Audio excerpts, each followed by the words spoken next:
অঙ্কগুলো দিয়েছিলাম সবাই করে নিয়ে এসেছিস?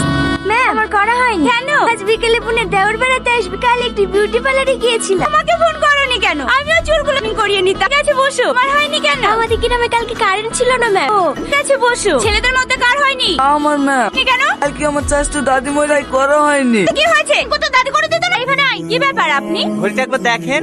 সরি। কি হলো? এখন কান ধরে আসিস যে? যাবো না বেঞ্চে গিয়ে বস। আচ্ছা শাহিন তুই বল, দেশ কার লেখা? শাহরুখ খান স্যার। আরে না না, শাহরুখ খান তো অভিনয় করিস। লিখেছেন শরৎচন্দ্র চট্টোপাধ্যায়। আসলে স্যার কাল সিনেমা দেখতে গেছিলাম তো। কাল তাহলে পদ্মার সামনে সিটি মারছিলি তোরা না? হ্যাঁ স্যার, আপনি গেছিলেন? যাবো না, নতুন সিনেমা বেরিয়েছে, না দেখতে গেলে হয়? টনি ছাত্রদের বলে দিও নল ফাংশনে আর বেশি দিন নেই। স্যার একটা কথা আছে। বলো। এই প্রোগ্রামটা ছাত্রীদের দেন, ওরাই পরিচালনা করুন।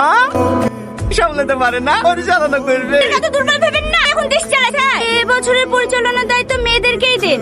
আমরা সোমবারে তোদের প্রতিযোগিতা আছে। প্রতিযোগিতা কিসের স্যার? ওই কটাক রাশার টানটানি করতে হবে। এর সাথে আরে বুঝলি না, মেয়েদের কথা বলছি। দিদির সঙ্গে আমাদের দড়ি টানাটানি করতে হবে। ওরা পারবে স্যার। বুঝাবে বল। আমি বুঝতে পারছি ম্যাম, প্রতি বছর ওরাই মরে ধরে তাদেরকে ফাংশনে ঢুকতেই দেয় না। আর জানেন ম্যাম, ছেলেগুলোকে দুটো দুটো করে টিফিন দেয়, আমাদেরকে একটাও দেয় না। তার লেগেই তো এবছরের পরিচালনা তোরাই করবি। হাতের সাথে আমরা দড়ি টানাটানিতে পারবো নাকি? তাহলে শোন। হেই একটু শোনো না। আমাদেরকে বলছো? না তোমাকে।